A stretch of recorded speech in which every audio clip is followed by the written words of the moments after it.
providing daffodils for supermarkets, and got a very good line going. So we've got some good production there. And Wales is an area of many climates, so presumably with daffodils we could have quite a long season if we worked hard on it. We've also got the Tenby daffodil, which Nick Bean has been developing and trying to get PDO status on it. So, that's another thing to look forward to.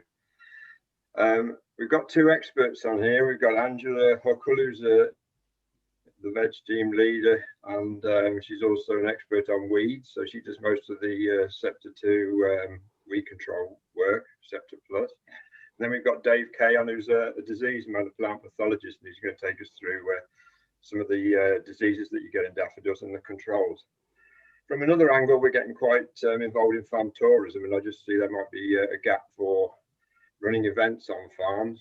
And obviously, if you invest in a cafe, hard car parking and roads, etc., then the more events you can get in, the better. And we've got a good opportunity to kick the season off, really, sort of 1st of March with a St David's Day festival involving people. A client of mine referred to them as Instagram fields, but just a good big field of daffodils where people can go and take pictures, maybe charge an entrance, and take a few flowers home with them for the festival. So there's two strands to this, really. There's the commercial production and what that entails, and the sort of pick your own side.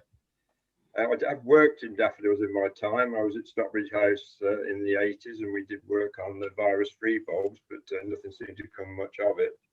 But I do know the sort of basic parameters of production on it. And then we'll go over to Angela now to take us through the herbicides. Hey, thanks guys for inviting me to talk about this.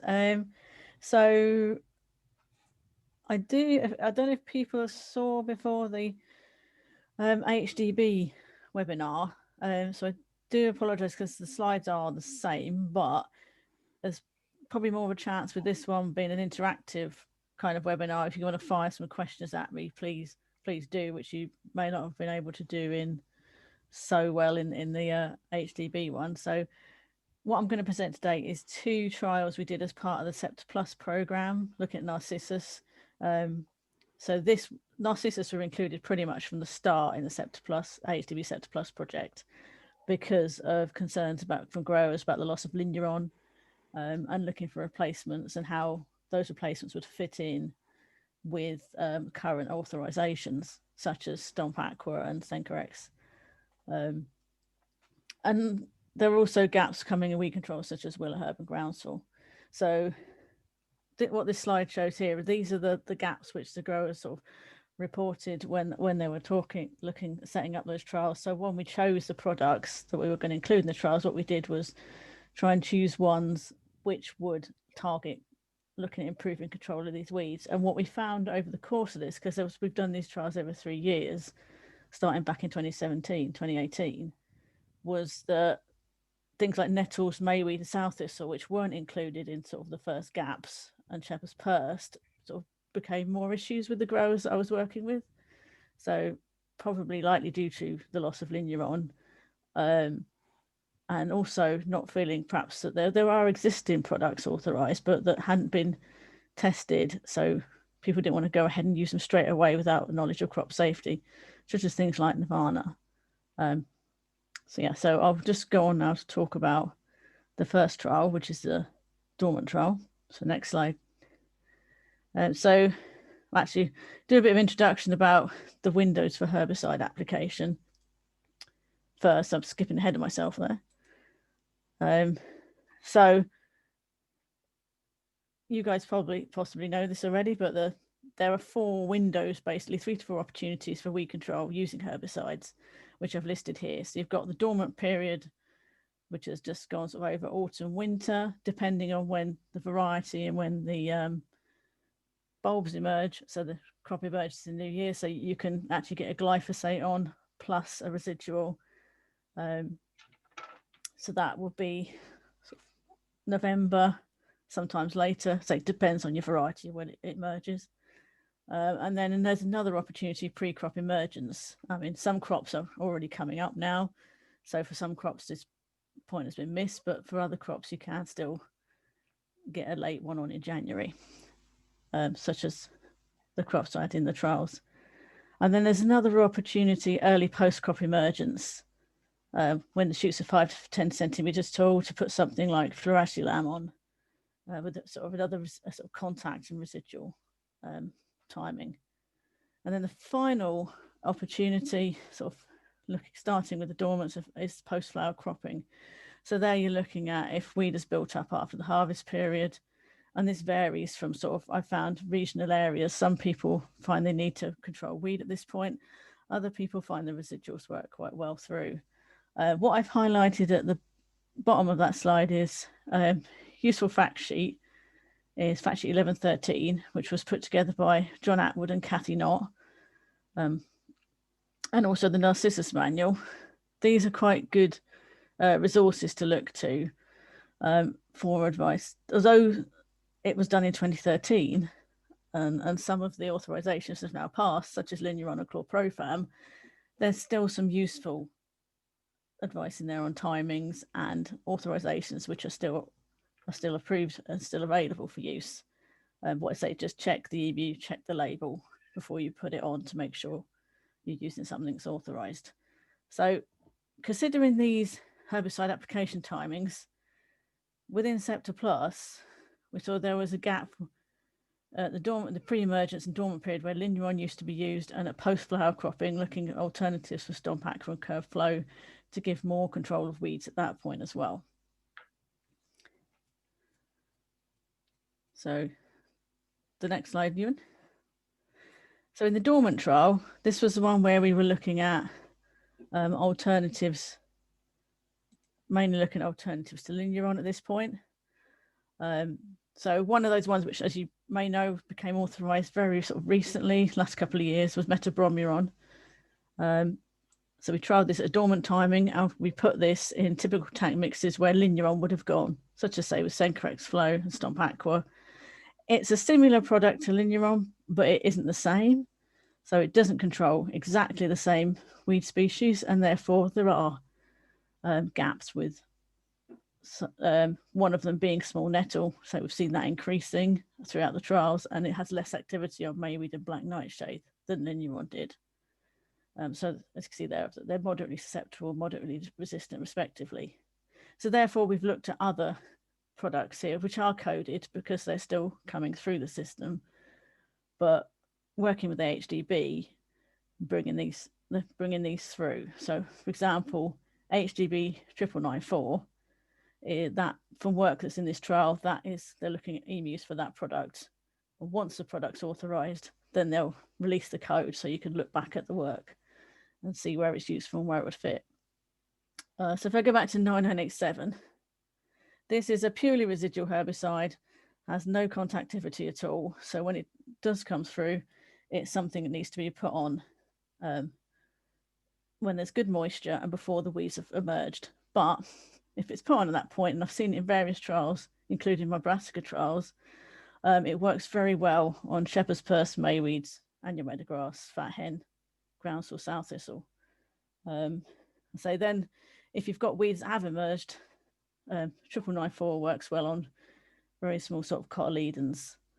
And then we've got a coded product which is a bit further away, but we like to look at these so that we're aware of these and we can authorise those in the pipeline. And then so we also tested the authorised products where there was less knowledge about crop safety as other products which could be put in instead of Linuron, such as Nirvana, which I think if you put a bean, should know that one, and Hurricane, which is now available in carrots. So if we move on to the trial. So this is the trial that I had in Lincolnshire last year. And that's, as you can see, that's a picture of the trial in the January after application. Very wet last year. I think you could see that we were lucky and were able to be able to walk to get on, but I know the guys in Lincolnshire had trouble getting on with the tractors with the glyphosate to control this. So their weeds there. So in this trial, we had a decision to make all plots except the untreated control were sprayed with glyphosate, as well as the residual acting treatments. And we did toy with just putting the residuals on to see what happened without glyphosate, with sort of, glyphosate going to be reviewed sort of regularly now with the authorization. But by the time we got to the point where we're going to put them on, which is at the end of November, the weed had emerged at 15 to 18% cover per plot. So therefore, as I said, things like the coded product you saw before, which was pure residual, it wouldn't have been fair to test that in this situation because we know it wouldn't have worked anyway. So we made the decision to put the glyphosate on and then put the experimental products on and experimental combinations on afterwards. And for a couple of treatments, what we did was look at that pre-emergence timing. So for that point, we put on AHDB 9987 and Centium in the January point at 20th of January, so a week before this picture was taken. And a positive, there was absolutely no crop effects at all or significant crop effects from any of the treatments. So there's a number of promising treatments from the trial. And if we go to the next slide, we can look at the weed results. So you'll see here at 10 weeks post-application, despite the fact that we used the glyphosate, there were still significant differences between treatments. So you've got the coded one at the bottom, 9917, which did allow some of the weed to grow. This one is actually a grassweed herbicide. So that wouldn't have controlled so well when there was a lot of broadleaf weed in it. But a number of combinations there you can see have controlled the weed all the way through when mixed with glyphosate. So the residual, you can see the residual activity is actually giving some control as well into those 10 weeks afterwards. What I will note is that wing P I used at 4 litres a hectare. It's actually authorised as 3.5 litres a hectare in Narcissus.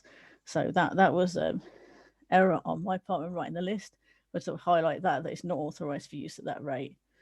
But it did give good weed control. So there you can see from that there's a number of options. And I'll just, if we go to the next slide, go summarise the results from that trial. So in the trial, we had shepherd's purse, small nettle and mayweed, and said all of them were applied just after a glyphosate application. The standard Sencorex Flow Stomp and Centium gave very good weed control and was safe to use at this timing, as well as metabromuron, which is authorised for use in Narcissus now. And that can be tank mixed either as a 2-way or a 3-way combination with Sencorex Flow and Stomp Aqua to give very good weed control and was safe to use over the product. And when it comes through, 9987 equally as another option that will be available. Then you've got Hurricane and Nirvana, which were just used alone. Again, those gave good weed control and didn't seem to have any particular significant effects on the Narcissus. What I will say, I've put on here that it had no effects on emergence or appearance of Narcissus for Hurricane. What we did find, it was slightly delayed the emergence, a number of leaves emerged compared to the other products, but subsequently the actual number of bulbs and flower quality was unaffected. So just seemed to sort of delay it slightly compared to the other ones. And I know that AHDB are looking at an EMU for AHDB 994. So again, that's another option, and that was tank mixed with Sencorex Flow, Stomp Aqua or Wing P, and was also another one which will be safe and effective to use when it comes through. So there's a couple of things which you metabromuron, Hurricane, Nirvana, which could be used now, either in tank mixes or alone with glyphosate. And then there's some coded products which are promising for the future. So that's my summary for the Dormant herbicide screen. So I move on to the post-cropping trial. Do you want to see, Angela, if anybody's got any questions at that point? Sorry to interrupt. I'm just realising if you do want to ask a question, just raise your hand, or you can use the raise hand icon, which is down when you click on the participants. Great, thanks, Angela. No worries. Shall I carry on? Yeah, great. Yep. Yeah, fine. So I won't go over the various coded products again because we had those in the previous slides, but as with the Dormant trial, for the post-cropping trial, we also trialed some existing products in tap mixes. So we've got Wing Pea and Lecter being Fluoracelam, and Stomp Aqua plus Butyrflow. I realised that Butyrflow, which is bromoxynil, has got a very short future, but it's still available now, so I left that one in. But this trial was carried out in 2019. So back then, we didn't know quite how it would pan out for it when we did this particular trial. So these trials, this was carried out over a 1 year down crop, which you can see in that picture there. And that's sort of about a week before we applied the treatments. So you can see the level of weed that was in the crop that we were looking at. So we put it over the crop at that stage and over those weeds to see what effects we can get on the crop and control. So we put them on the 19th of March 2019. It's good soil moisture when we put them on. You can see there, this one was in Cornwall rather than Lincolnshire. And then assess the treatments for effect on the crop post-cropping and before senescence. And then once it was dormant, a standard sort of overall spray was applied over the crop before we assessed the bud emergence and flower quality in early 2020, just to check that those post-cropping treatments, whether they had any effects at all on the flowers. So if we go to the next slide, we'll see look at crop safety scores, because there was some interesting effects from one of the treatments. So what I've got on here is there's a red line, 3, and anything basically below that line didn't give any sort of worrying effects on the Narcissus crop. It's scored at 3 because we blind scored it, and Alice, who blind scored that crop down in Cornwall, there was hot water treatment effects, which can give a sort of yellow patchiness on the leaves. So that's what that was there. So basically anything that scores above those, and what we've got is the crop score from 0 to 10 on the left, and then we scored it every 2 weeks after application. What you'll see is that big bar with the dramatic effect. That experimental product caused the crop to completely collapse. It did come back up after it, but it's a very dramatic effect, and there's actually other treatments there which are safer to use, which are probably better pursued than that particular one, I think. But you can see is that existing authorisations such as Wing Pea and Lecter, Wing Pea, Lecter and Centium actually didn't give any significant crop effects and could be used for products that were safe. Curbed standard was safe. And then the other ones I sort of want to pick out with the red arrows. What happened there was those particular treatments. So you've got ones where Butyrflow was included, AHDB 994, and where 9900 was put over the top of the crop. They actually seem to cause the crop to senesce early. What you will look at is the complete right-hand one, which is 9900 but applied into row, didn't have the same early senescence effect that when you put it over the crop. So when we're considering authorization of these, we sort of take these into account as to which ones are safer. So if you look at 9865 and 9864, they were safe, and so sort of something would be took forward more so than the ones which give a crop effect. And 9865, I know that AHDB have actually applied for an EMU for that one. We'll see from the slides on weed control next, it's quite an effective one. So hopefully when that comes through, it's something you can use. So if we go to the next slide, we'll look at the weed count results. So what you can see from this, so the bar on the left is the untreated control. So you can see that there was 90 weeds per square metre 10 weeks post-application. So we've got some good weed cover there and good weed counts to test the products, and all treatments significantly reduce those weed numbers, sort of nearly below 50%. And we've also highlighted on here, so in the blue bars of Willow Herb and the pink bars of Shepherd's Purse, which were the main weeds in the trial, there was some groundsel as well, but not much. You can see effects of the different mixes have on the different weeds. So what you can see, if in the curb mixes, which are the two next to the untreated control, those who've eradicated the willow herb, whereas sort of the wing pea mixes next door, okay, they've controlled the shepherd's purse, but not the willow herb. And then other ones to sort of highlight there, 9994 reduced the weed counts well, as well as say 9865 gave a reasonable amount of control on weed counts. So what we're looking here though is weed counts, and although the look at that willow herb on those wing pea ones, if we look at the next slide and look at the percent weed cover, you can see that those two have dropped dramatically and have now become significantly different from the untreated, and that's also given significantly better control from the standard. Now, this is because although the wing pea didn't kill the willow herb, it actually stunted it quite a lot. So there was a lot less cover from that one. But it does again show up that with the curve, that willow herb is to bear in mind is a gap in those wing pea mixes. 9900 you can also see on the right hand side has really dropped down as well. So that actually gave significantly control of both willow herb and shepherd's purse. But there is a drawback with that one, that it did cause the crop to senesce early. So it would possibly be better applied as an inter-row treatment when that does eventually come through. So that one is quite a long way off, but it's something for the future, I think, to consider for growers.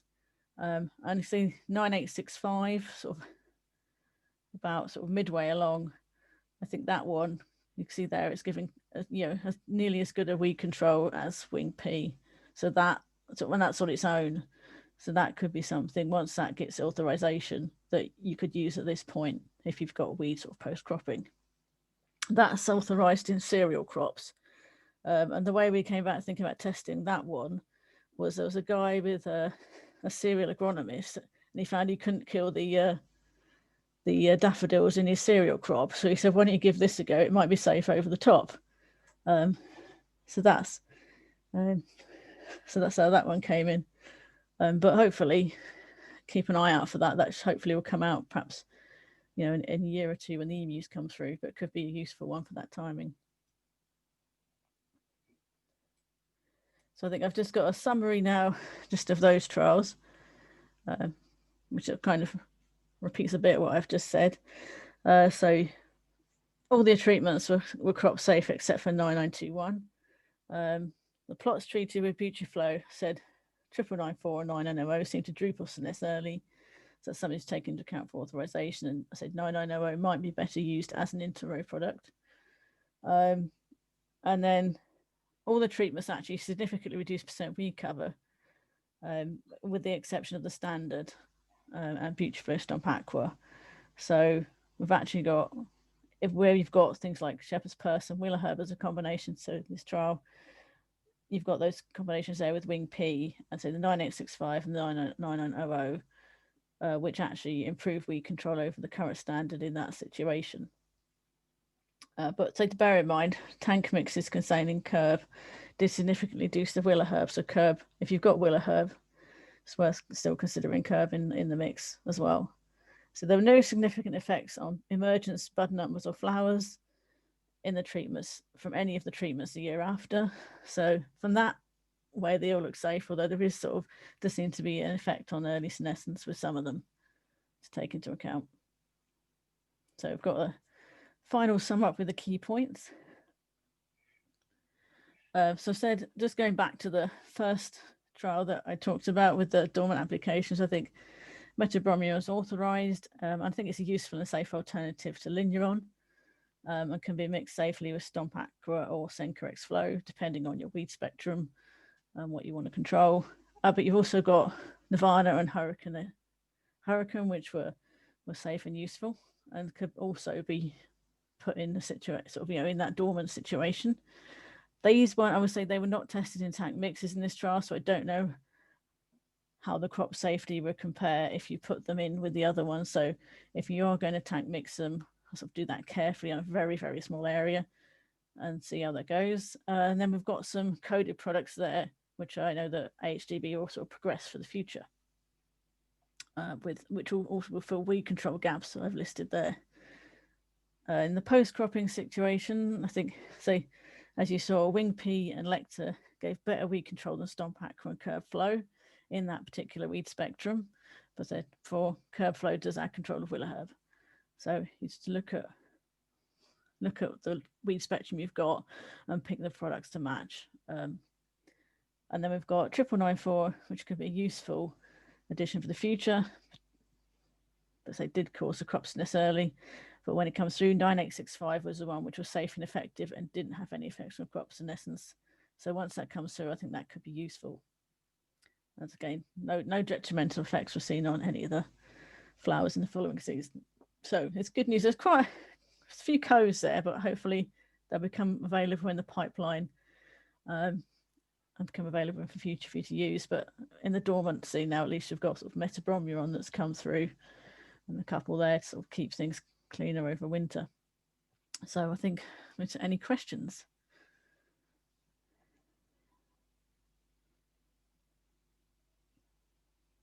Ewan?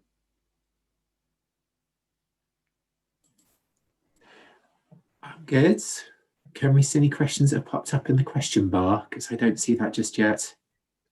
No, I don't think so. I just can move on to the any questions slide if you want. Oh, sorry. I thought you... There isn't one. Oh, you took it out. It's in my one.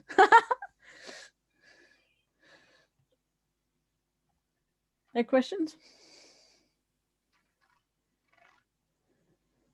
I said the reports on these are actually available now, I think, on the AHDB website. Well, I've definitely sent them in, so I think they will be if they're not available, they'll be published soon for these particular trials, if you want to look at further detail on any of them. Right, okay, thanks for that, Angela. We can go on to Dave Kaye with his fungicide products and the trial that was done, and perhaps you can take us through it, David. Yep. Hi, everyone. As Chris said, my name's Dave, and I'm a plant pathologist at AHDB, and I work alongside Chris, Ewan, and Ange on various projects.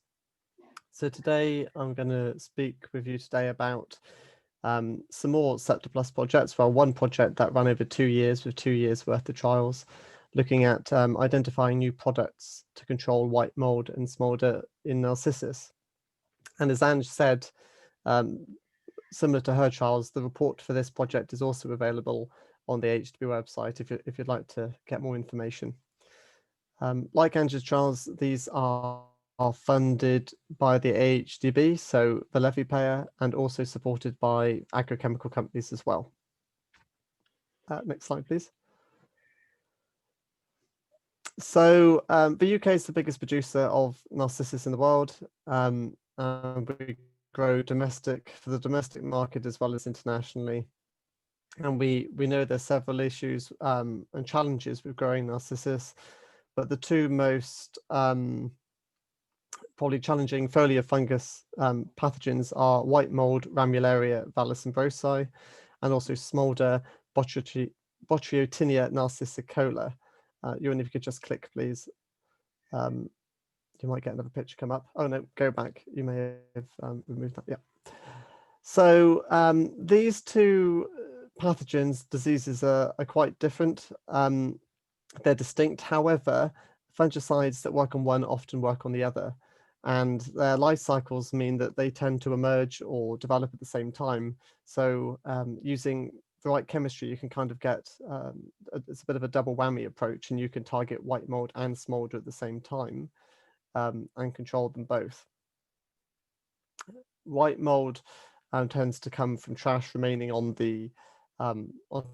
top of the soil from the previous season, whereas smolder tends to come from disease bodies which remain in the soil near the bulbs over winter.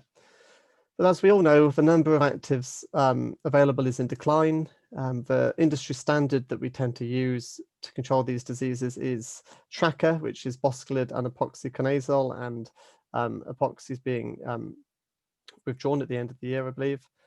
So we need to identify crop-safe alternatives which are effective, and also because these are hand-picked crops, we need to make sure that they are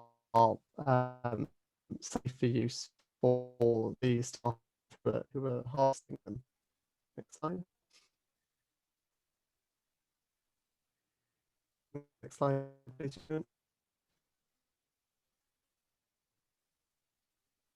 Thank you.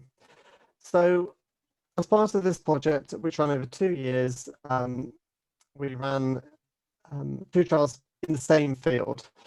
And they're both in Narcissus variety St. Patrick's Day, which is a susceptible variety to both of these diseases. And the benefit of holding it there was you tend to get a greater level of white mold than you would if you positioned it at a different location in England. The plot size was 7.5 meters squared, which means that you've got a good number of bulbs and stems and flowers in order to assess. And for the 2019 work, we trialed 10 treatments, which we basically applied at 4 application times over the top of the Narcissus, and they were the same product each time. So 10 products applied each time 4 times, which you wouldn't normally be able to do, or certainly wouldn't recommend you do. But we can do it in order to get a real good idea of the efficacy of these products. And in the second year, in 2020, we took the best performing products from 2019 and we put them into programs which agreed with FRAC guidelines to identify which of these products are the best in programs that you as growers would use. And throughout this work, the trial was always reliant on naturally occurring sources of both white mold and smolder. Next slide. So unfortunately, a lot of these products are coded, which frustrates you, I'm sure, as much as it frustrates me. I've put the slide to show that we tried many things. So we always compare treatments with an untreated control, and we're comparing it with the efficacy of the industry standard, in this case, tracker. But if you can draw your attention to the final column, which is the FRAC code column, you'll see that in any of these SCEPTRE Plus programs, or certainly for fungicide programs, we don't just focus on one mode of action. So in order to maintain good resistance management with how we grow, you can see that we don't just include SDHIs, which is FRAC code 7, although there are a few SDHIs tested here, but we include several others. So treatment 8 is a product which has a mode of action called U8, which is new, I believe. So it's unlikely that there will be resistance issues to that. And then treatment 9 is actually a biological product, which we tend to use in protected settings where we can understand and control the environment easier. And we took that out into the field because the future, to some extent, will be biological in nature. Next slide, please. So with regard to assessments, we did 5 assessments, 1 at each application date, which you can see in the table there, and then 1 final assessment 2 weeks after the 4th application. And we assessed for white mold and smolder incidence, which was the presence or absence of the disease on plants, and also the severity, which was the degree of percent coverage of disease symptoms on those plants. And we also always assessed for crop safety to make sure that the products weren't damaging the plants. Next slide. And assessments are always done at about 14-day intervals. So with regard to efficacy, we did get sources in the field, which was perfect. And we managed, in the untreated plots, which had no fungicide inputs, at the end of the assessment, we had about 7% in the white mold, and we had a good solid level of 27% severity of smolder in the untreated. Next slide. So there's a lot of data here for the results. These tables might seem a bit overwhelming, but please, I can simplify them. It's actually quite hard to see with the background, but if you can see the light blue cells, which I do apologize, were darker blue in my original presentation, they signify values which are significantly the same as the untreated, whereas the lighter pink salmony colored cells are for values which are significantly lower than the untreated. So if you look at the 3rd of April, for tracker, you can see that the incidence of white mold was 30% in tracker, but 65% in the untreated. So tracker gave a good significant reduction in white mold incidence, as would be expected. AHDB 9914 and 9913 also gave excellent control at this time. This was following 3 treatment applications, and you can see it reduced white mold incidence quite significantly, down to 5% at that point. It's a shame we didn't see reductions earlier on before then, because that was after 3 treatment applications, but it's important to remember that we could only get on when we could, because there was a slight delay in getting this trial started. So at that point, there had already been some emergence and some infection would have already occurred in the plants. Next slide, please. So looking at smolder incidence, we actually had much better results with this. So significant reductions compared with the untreated control after just 1 treatment application. So on the 28th of February, tracker 9873, 9926, and 9863 all significantly reduced the incidence of smolder. And then on the 20th of March, almost every product did, apart from 9871, which is actually the biological product that we were trying. The results weren't as consistent moving forwards, but most products did carry on to reduce the incidence of smolder at later assessments. So far, I think we've demonstrated that the products tested, which were chosen based on their appropriateness for controlling these diseases, were effective to some or another extent. And at the final assessment, you can see tracker gave 60% incidence compared to untreated, which was 100, and AHDB 9914 and 9913 specifically gave really good control, but there are others that gave good control as well. Next slide. Moving on to severity, we also had good results with severity for white mold. If you can remember from the white mold incidence, we saw reductions in incidence on the 3rd of April, but actually we're seeing reductions in severity from the assessment before that, from the 20th of March, after 2 treatment applications. Although the disease levels are relatively low for white mold, based on how we did the trial, we can be confident in the results that we're seeing. So tracker gave good reductions. In fact, every treatment did on the assessment on the 20th of March, apart from that biological 9871.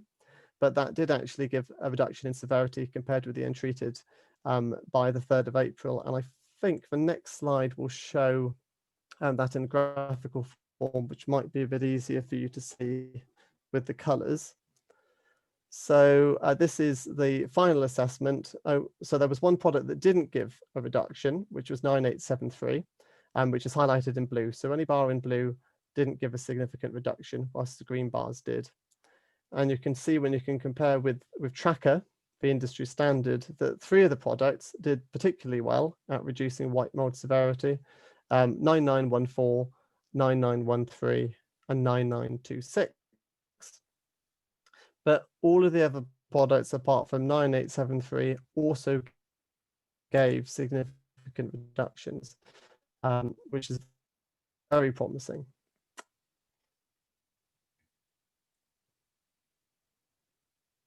Next slide, please, Ewan.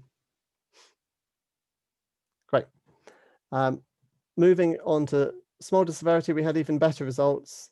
So I apologize if it is difficult to see, but most treatments gave a reduction in smolder severity from the 2nd assessment, which was just after 1 application.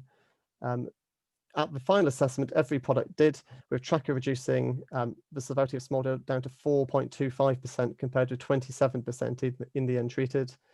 If you skip to the next slide, Ewan, I'll show you this as a graph, which will be easier to visualize. And you can see every product was successful at reducing it from 27. Again, 9914, 9913, and 9926 performed well. if we go to the next slide, I can show you how we've basically this slide overlaps the two final assessments for the white mold and smolder severity assessments. They're actually done on slightly different dates because we couldn't assess white mold at the final assessment as we had hoped, but this demonstrates the point of which actives that we were trialing which performed well. So tracker is FRAC code 7 and 3, so it's an SDHI and an azole. And you can see that the 3 SDHI products performed very well, especially against white mold, but they also performed well against smolder. And potentially, if we could include an azole into those mix as well, then we might see an even better enhanced control, which might be better than tracker currently is. The product 9863, which is FRAC code 8, also did very well. So that certainly has a place if it gets authorized in a fungicide program, as did 9862, the azole at the end there. I'd like to draw your attention to the biological 9873, the penultimate product. It's a microbial product normally used in protected structures. And I was really pleased to see that it did give a significant reduction in disease when just applied 4 straight times. So there was no other fungicide inputs. I wouldn't recommend you go out and spray it 4 times in a row, but it certainly probably has a place in a fungicide program as part of resistance strategy moving forwards. And I know that's being looked at by the AHDB in combination with others as well. If you just go to the next slide, Ewan, please. One of the things that I did notice with the biological product was that the senescence, it wasn't increased, but it wasn't held back like the other products did. So these 2 white rectangles represent 2 plots in the final rep of the trial. One of them is an untreated, and one of them was the that biological product. You couldn't tell which one was which, but you could certainly visually see quite clearly that the senescence was greater in those 2 plots. But if you incorporated it into a program, whether or not you would see that would be interesting to find out. Next slide. So in conclusion, the products tested in this work reduced the incidence and severity of both white mold and smolder. And 3 products, which were all the SDHI products, were the ones that gave the best control. But however, 9862, which was U8, and 9863, which was FRAC code 3 and azole, also gave good control. So we've identified plenty of products that are appropriate, which aren't just SDHIs. And that biological product also reduced the white mold and smolder, and so should be considered as a valuable addition to a resistance program if it gets authorized. And we saw no phytotoxicity of commercial concern following any treatment at any time. So they're all crop safe, but more research has to be looked at whether they're safe for the operator as well. So due to operator exposure risks. Next slide. So I think it makes sense, rather than if there's any questions now, just to carry on, because this trial is very similar to the 2019 trial. So it would probably be relevant to discuss this before we have any questions, if there are any. So the 2020 trial looked at programs rather than treatments. So the most promising treatments were taken forwards to programs. So there were 4 timings, A to D. The first timing was always a switch. Second timing was always the test product. And then that was followed by Amistar and Pencozeb, followed by the test product. The only difference in these programs was 9 and 10. So these are that biological product, which gave some control. So we were interested in identifying which timings are the best to apply. So in program 9, it was applied at timing B and D, whereas program 10, it was applied at timings 2, B and C, just to see what difference, if there was any difference, developed. Next slide. Similar to the other trial, we assessed it in exactly the same way, as well as for crop safety. and the treatment application timings fell more in line with how they would be done in a commercial practice rather than every 14 days like we done in 2019. Next slide. Again, white mold and smolder developed from naturally occurring sources of infection. Remember, this child was placed right next to, well, not quite, there was a bit of a gap, but in the same field, close to the trial from the previous year, just because we knew we'd had such positive results from that trial that we hoped this would continue. Unfortunately, disease pressure was lower in 2020. It's the nature of this work often. And smolder, for example, which reached heights of 27% in the untreated in 2019, actually only reached a degree of 6.7% at the end of the trial results. Next slide. So we're confident how these tables work now. So any orangey pink cells show that there's a difference between a standard between any program and the untreated, and you can see here it's all light blue, which means that for white mold incidence, no treatment program unusually had any effect on controlling on white mold incidence in 2020. Next slide. Similarly, no treatment program. Oh, you've jumped forwards there a bit, Ewan. We were on incidence of smolder. Right, thank you.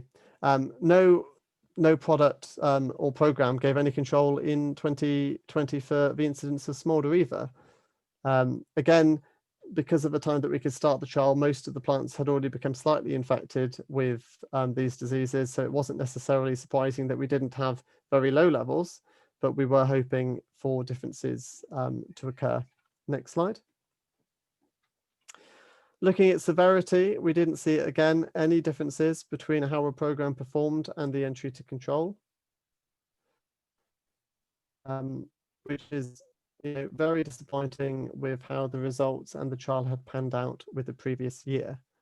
Next slide, please. But thankfully, if you can see this, on the 27th of March with smolder severity, we did see some differences. It may not be very clear there, so when you go to the next slide with the graph on, it'll be easier for everyone to see.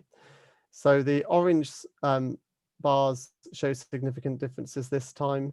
And you can see that in the smolder severity on the 27th of March, we had about a 9% severity of smolder. The treatment program containing AHDB 9913 gave no control, but the other programs gave some control, which was significantly lower than the untreated. The standard, which was tracker, performed well. And this was after one application of switch and one application of the test product. So this graph, although the trial was a little bit disappointing with the results so far, this showed and we confirmed the results on the 2019 work. And pleasingly, it also showed that the biological products, the two bars on the end there, also gave significant reductions. So it wasn't just, these products do have a place. Next slide. So in conclusion, the promising products were taken forwards to last year from the 2019 work to identify the best products for use in programs, but disease pressure was lower than the previous year, and there were no significant differences in the control of white mold whatsoever or smolder incidence. However, all programs apart from 9913 did reduce smolder severity at the third assessment, but only at the third assessment, so that protection wasn't carried forwards. And this included the biological product 9871, which reaffirmed its potential for use in a IPM resistance management program. And as before, no phytotoxicity of commercial concern developed in any program at any assessment date.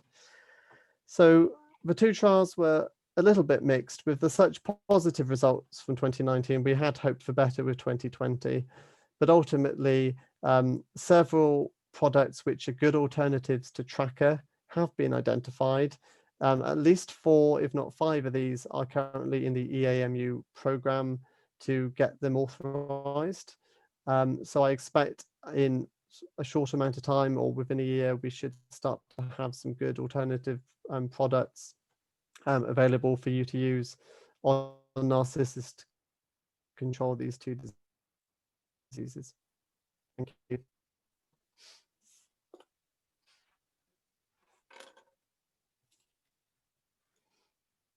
Any questions?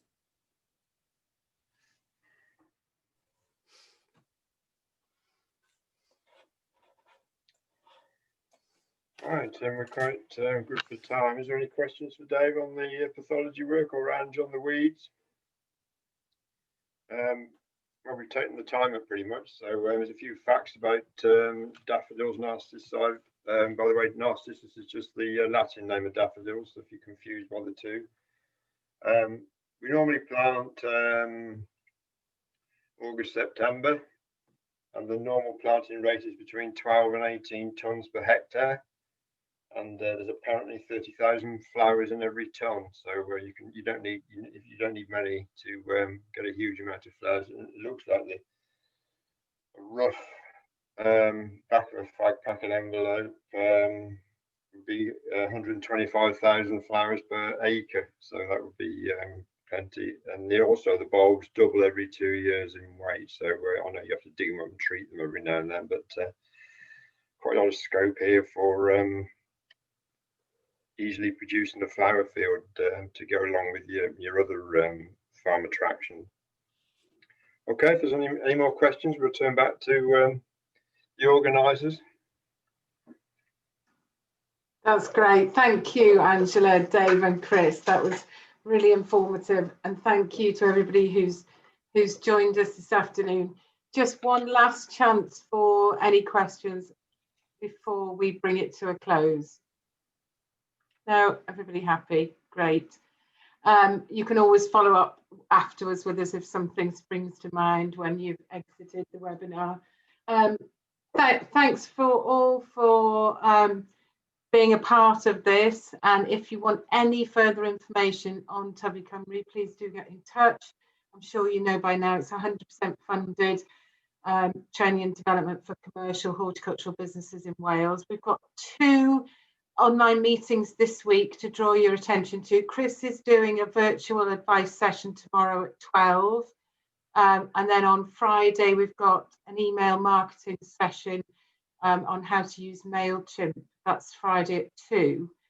One of our growers recently did training on email marketing using MailChimp, and they reported a 4-fold increase in sales for the month of November that they attributed to this support. So it's well worth doing that if that's something you're interested in. We'll post the details of this webinar on our Knowledge Hub within the next couple of days. And if you wouldn't mind, I will just post in the chat a link to the evaluation. It's always really useful if growers can report back and let us know how they found these sort of sessions. So that's gone in the chat now. If you could complete that, that would be really helpful to us. So great to see you all, and thank you again to the presenters. We'll finish there.